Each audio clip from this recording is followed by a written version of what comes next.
Tak ada yang meragukan peran pendidik, guru. Lewat pengabdian mereka, terbukalah cakrawala berpikir para anak bangsa. Namun cerita pilu para pendidik di Indonesia, terutama para guru honorer, seperti tak pernah bertepi.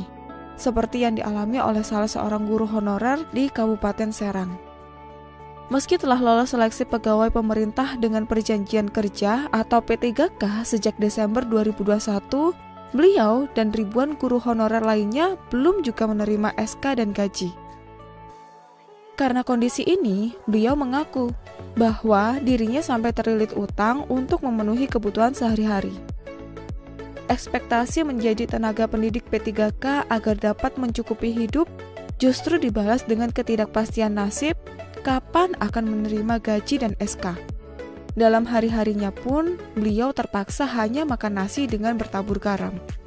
Ya Allah, sungguh malang nasib para pendidik di negeri Khatulistiwa ini. Lantas, bagaimanakah masyarakat memandang hal ini?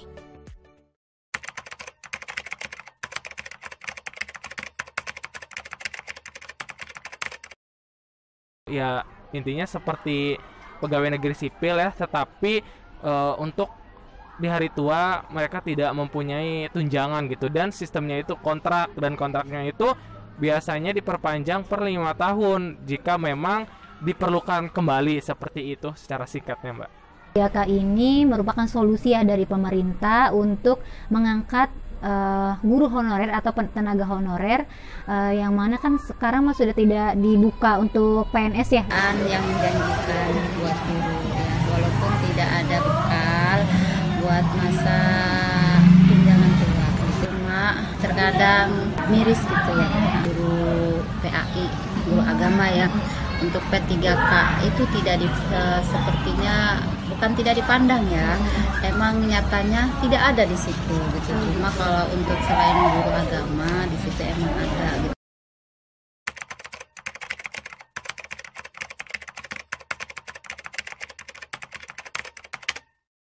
Menurut saya bisa menaikkan taraf hidup sebagai honorer, mungkin dari mulai gaji ya, dari mulai gaji pun P3K justru lebih besar ya kalau dibilang seperti itu, dan berbeda dengan gaji guru honorer begitu. Tidak ada kepastian ini karena kontrak gitu ya, jadi tidak menjamin bahwa ini akan mensejahterakan guru honorer tersebut. Belum ya, kalau menurut saya itu belum bisa menunjukkan kesejahteraan guru honorer.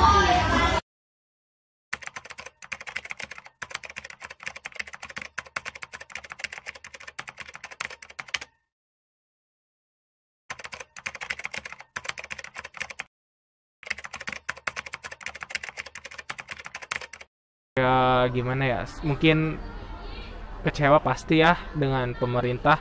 Miris juga kan ya, saya sebagai honorer juga merasa prihatin juga gitu kan ya, sesama honorer gitu kan ya.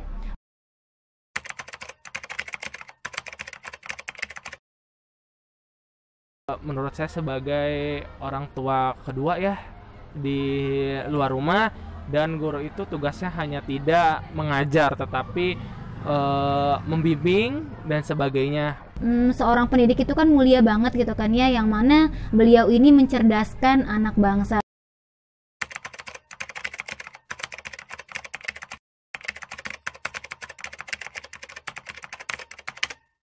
Dibilang seperti itu belum ya, karena kita lihat lagi banyak generasi muda yang kalah saing dengan generasi yang sebelumnya. Karena kita ketahui yang fresh graduate itu akan kalah atau akan gugur ketika melawan yang sudah bersertifikasi, dan itu menurut saya kurang adil gitu. Program P3K ini sendiri gitu kan ya, bukanlah solusi yang tepat gitu kan ya untuk mengatasi akan penghapusan guru honorer ini gitu kan.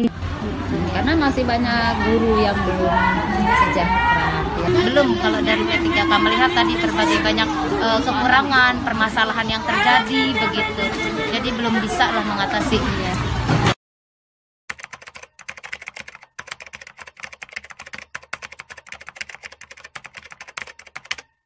Mungkin pemerintah tolonglah sejahterakan lagi guru honorer, karena kami juga manusia, kami juga butuh papan sandang pangan dan sebagainya. Dan hal itu pun yang membuat kami mungkin jika kita diberikan fasilitas yang lebih baik, kita pun insya Allah akan berusaha semaksimal mungkin di tempat kami bekerja seperti itu. Saya pribadi itu berharap pemerintah itu jauh lebih perhatian lagi terhadap guru ya. Sebenarnya saya tidak setuju ya, artinya di sini ada kayak guru honorer gitu kan ya, PNS. Sebenarnya kan yang seharusnya namanya pendidik ya rata semua. Saya rasakan sendiri gitu kan ya di lapangan ya, yang namanya guru ya baik itu PNS maupun honorer ya kita sama gitu kan ya, kerja ya sama gitu kan ya, mendidik gitu kan ya, murid-murid ya sama kayak gitu kan ya, mengerjakan tugas-tugas yang lainnya juga gitu. Jadi harapannya ya pemerintah juga memperhatikan kita, bukan hanya dengan program-program yang muncul dadakan begitu artinya, tapi bertahap yang memang mengutamakan kepentingan guru honorer tersebut.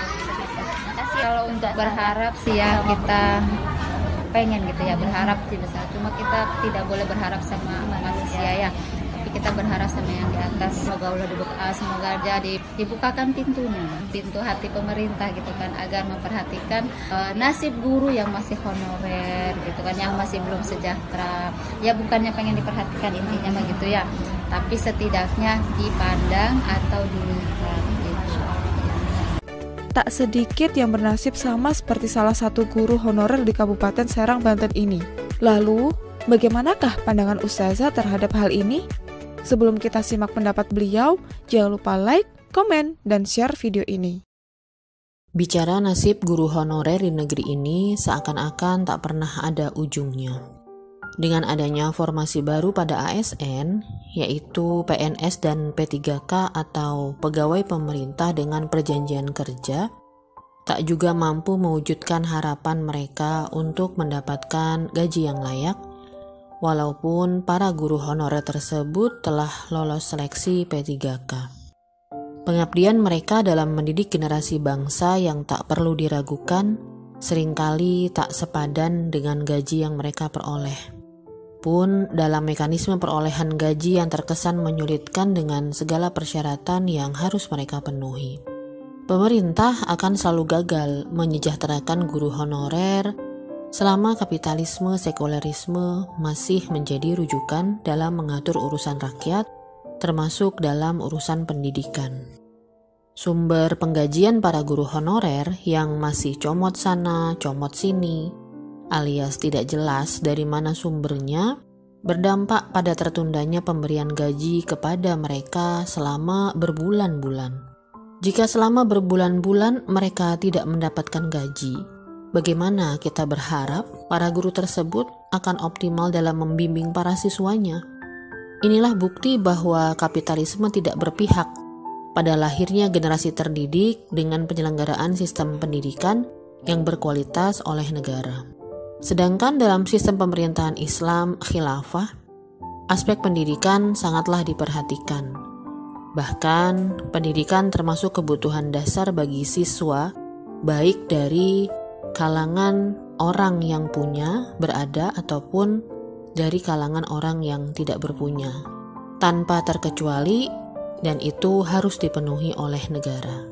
Khilafah akan menyelenggarakan pendidikan yang benar-benar bisa mencapai visi besarnya, yaitu membentuk kepribadian Islam para peserta didik, menguasai ilmu pengetahuan yang bermanfaat untuk membangun peradaban agung mulia, dan menguasai berbagai keterampilan hidup sebagai bekal menjalani kehidupan.